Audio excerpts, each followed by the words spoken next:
close till I get up. Time is barely on our side. Hello Tiku lovers, तो चलिए शुरू करते हैं आज की स्टोरी। अगर अच्छी लगे तो प्लीज एक लाइक जरूर करें और कमेंट करके जरूर बताएं। वी जेके को गले लगाकर सो जाते हैं। फिर आधी रात को उठते हैं जब उन्हें प्यास लगती है। वी जब उठते हैं तो देखते हैं कि जेके कमरे में नहीं है। वी हर जगह जेके को ढूंढते हैं। उसके बाद वी नीचे जाते हैं किचन में, तो देखते हैं कि जेके फोन पर किसी से बात कर रहे हैं। वी वहीं पर चुपके से खड़े हो जाते हैं और जेके की बातें सुनते हैं। जेके फोन पर किसी से कहते हैं कि ठीक है, तुम सुबह जल्दी आना, वो अभी सो रहा है, मैं तुम्हारा इंतजार करूंगा। ओके, गुड नाइट, सुबह मिलते हैं, बाय बाय। बोलने के बाद जेके फोन रख देते हैं और वी चुपचाप जाके बेड पर सोने का नाटक करते हैं। वी अपने मन में कहते हैं कि हमारी शादी को एक दिन भी नहीं हुआ और ये मुझे पहले से ही धोखा दे रहा है। तुम बस इंतजार करो जियोन जंगकुक, मैं तुम्हें रंगे हाथों पकड़ लूंगा। थोड़ी देर बाद जेके आते हैं और आकर सो जाते हैं। वी मन में कहते हैं कि अगर तुम मुझको धोखा दे रहे हो तो तुम्हें बहुत पछताना पड़ेगा। क्या तुम्हारे पेरेंट्स को ये पता नहीं था? और अगर पता था तो तुम शादी के लिए तैयार क्यों हुए? क्या तुम्हें शादी के लिए मजबूर किया था जंगकुक? क्या आपकी पहले से ही कोई गर्लफ्रेंड या बॉयफ्रेंड है? क्योंकि अब तुम सिर्फ मेरे हो। मैं सच में तुमसे प्यार करता हूँ जंगकुक, और मैं कभी भी किसी को तुम्हें मुझसे दूर लेकर जाने नहीं दूंगा, क्योंकि मैं तुमसे बहुत प्यार करता हूँ। आज रात मुझे नींद नहीं आएगी। मुझे जानना है कि कल सुबह कौन आने वाला है, लेकिन फिर भी मेरा दिल कुछ और ही कहता है। जेके का फोन बजता है तो जेके फोन उठाकर कहते हैं कि मैं अभी आ रहा हूँ। उसके बाद जेके नीचे जाते हैं दरवाजा खोलने के लिए।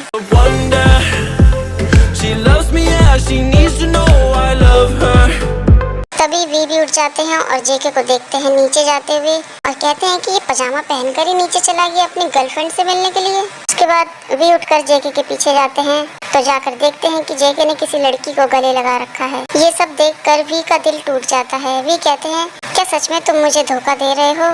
तभी लड़की कहती है जेके से, भाई मैंने तुम्हें बहुत याद किया, क्या तुमने मुझे याद किया? जेके कहते हैं कि मुझे भी तुम्हारी बहुत याद आई सिस्टर। दूर खड़े वी बड़े दुखी मन से अपने मन में कहते हैं, तुम मेरे साथ ऐसा कैसे कर सकते हो? मैं तुमसे बहुत प्यार करता था और अब भी करता हूँ। तुमने मुझे ये पहले क्यों नहीं बताया कि तुम्हारी एक गर्लफ्रेंड है? तभी वी को सुनाई देता है कि जेके ने उसको सिस्टर कहा। तभी जेके देखते हैं ताई को तो कहते हैं, ताई आप उठ गए। लड़की जेके के कंधों पर हाथ रखकर खड़ी हो जाती है तो जेके कहते हैं, ये क्या था? लड़की कहती है कि तुमने मुझे कहा था कि वो तो सो रहा है, मैं उसको सरप्राइज देना चाहती थी, तुमने सब कुछ बर्बाद कर दिया। जेके कहते हैं कि मुझे कैसे पता चलेगा कि वो कब सो के उठेगा? तभी ताई कहते हैं, आपकी सरप्राइज के बारे में बात कर रहे हैं और आप इसे सिस्टर क्यों कह रहे हैं? कहती है, ओ तुमने मुझे पहले क्यों नहीं बताया कि मेरे जीजा जी इतने प्यारे हैं? ताई कहते हैं, जीजा जी? वी जेके से कहते हैं कि तुमने मुझे पहले क्यों नहीं बताया? क्या ये तुम्हारी बहन है? लेकिन तुम तो एक लौते ही हो ना अपने घर में, क्या तुमने मुझसे झूठ बोला? जेके कहते हैं कि ये मेरी चचेरी बहन है और ये हमारी शादी में नहीं आ पाई थी, इसलिए ये हमें सरप्राइज देने के लिए यहाँ आई है, क्योंकि वो पढ़ाई करने के लिए विदेश में थी और अब वो वापस लौट आई है। तभी वो लड़की कहती है, दरअसल मैं यहाँ तुम्हें सरप्राइज देना चाहती थी, लेकिन सब कुछ खराब हो गया। मैंने सोचा था कि मैं तुम्हारे लिए नाश्ता बनाकर तुम्हारे कमरे में लाऊंगी और तुमको सरप्राइज दूंगी, लेकिन कुकी ने सब खराब कर दिया। तुम बार बार मुझे क्यों बोल रही हो कि मैंने सब कुछ खराब कर दिया? अगर वो जल्दी उठ गया तो उसमें मेरी क्या गलती है? लड़की कहती है, मुझे नहीं पता, ये सब तुम्हारी गलती है। जेके कहते हैं कि तुमने मॉम को बताया कि तुम वापस आ गई हो? लड़की कहती है, हाँ मैंने कल ही बता दिया। जेके कहते हैं, ठीक है। तभी अचानक से वी हंसने लग जाते हैं। जेके वी से कहते हैं, क्या तुम ठीक हो? ताई लड़की से कहते हैं कि आप थोड़ा आराम कर लीजिए, आप थक गई होंगी। लड़की कहती है, नहीं मैं आपसे बात करना चाहती हूँ, मुझे तुमसे बहुत सारी बातें करनी है, तुमको बहुत कुछ बताना है। क्या तुम मेरे भाई के सीक्रेट जानना नहीं चाहते? ताई कहते हैं, हाँ सच में मैं जानना चाहता हूँ। तभी जेके कहते हैं कि ये सब आप लोग बाद में करना, अभी जाकर आराम कर लो। ताई कहते हैं, हाँ वो सही कह रहा है, तुम जाकर पहले आराम कर लो, बातें हम बाद में करेंगे। लड़की कहती है, ठीक है, और चली जाती है। तभी ताई पीछे से कहते हैं कि वो बहुत प्यारी है। जेके कहते हैं, क्या? ताई कहते हैं, मैंने कहा कि वो बहुत प्यारी है। जेके मन में कहते हैं कि वो मेरे सामने किसी और को प्यारा बोल रहा है, जबकि मैं उसके सामने ही खड़ा हूँ। तभी जेके भी से कहते हैं कि तुम भी थोड़ा आराम कर लो। ताई कहते हैं, हाँ ठीक है। जेके कहते हैं, तुम जब सो के उठोगे तो मैं तुम्हारे लिए कुछ ऑर्डर कर दूंगा। भी कहते हैं, ठीक है। तभी वी एकदम से चिल्लाने लगते हैं तो जेके कहते हैं, क्या हुआ तुम्हें, तुम क्यों चिल्ला रहे हो? ताई कहते हैं कुछ नहीं, मेरे सर में बहुत दर्द हो रहा है। जेके कहते हैं ओ सच में? अगर तुम्हारे सर में दर्द हो रहा है तो तुमने अपना पेट क्यों पकड़ रखा है? वी कहते हैं नहीं, दोनों में दर्द हो रहा है। जेके कहते हैं अच्छा ठीक है, तो मैं एम्बुलेंस को बुलाता हूँ, हम जल्दी से हॉस्पिटल चलते हैं। लड़की कहती है हे भगवान, लगता है बहुत ही सीरियस मामला है। एकदम से ताई कहते हैं नहीं बिल्कुल नहीं, मैं बिल्कुल ठीक हूँ। वी कहते हैं देखो मुझे, मैं पूरी तरह ठीक हूँ, एम्बुलेंस को बुलाने की कोई जरूरत नहीं है। इससे पहले कि ये लोग एम्बुलेंस को बुलाएं, मुझे यहाँ से भाग जाना चाहिए।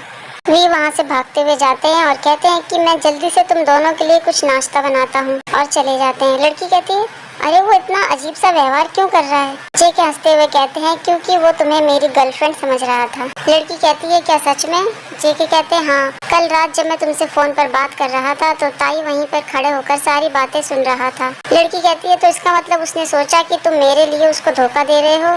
जेके हंसते हुए कहते हैं हाँ। उसके बाद जेके कहते हैं कि उसको खाना बनाना बिल्कुल नहीं आता, मैं जाकर जरा चेक कर आता हूँ, इससे पहले कि वो मेरा पूरा किचन खराब कर दे।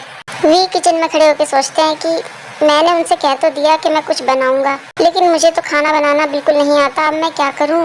जेके किचन की तरफ जाते हैं और मन में कहते हैं पता नहीं वो मेरे किचन में क्या कर रहा होगा।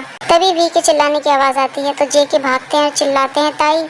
जेके किचन में जाकर देखते हैं तो वी ने अपनी उंगली काट ली और उंगली से बहुत ही खून बह रहा था। जेके वी को डांटते हैं और कहते हैं तुम्हें किसने कहा था खाना बनाने के लिए? जब तुम्हें खाना बनाने नहीं आता तो तुम किचन में क्यों आए? क्या तुम बच्चे हो ताई? देखो तुमने अपने आप को चोट लगा ली। ताई कहते हैं क्या आप मुझे बाद में डांट सकते हैं, मुझे बहुत दर्द हो रहा है। जेके कहते हैं कि दोबारा किचन में आने की हिम्मत मत करना तुम। उसके बाद जेके वी का हाथ पकड़ते हैं और उसकी उंगलियों पर दवाई लगाते हैं तो वी चिल्लाते हैं। जेके कहते हैं बच्चे की तरह चिल्लाना बंद करो तुम। वी कहते हैं छोड़ो इसको, मुझे बहुत दर्द हो रहा है। जेके कहते हैं चुप रहो तुम, बस हो गया। उसके बाद जेके वी से कहते हैं कि दोबारा तुम चाकू पकड़ने की हिम्मत मत करना। तुमको पता है कि मुझे तुम्हारी कितनी फिक्र हो रही थी? ताई मन में कहते हैं उसको मेरी फिक्र हो रही थी।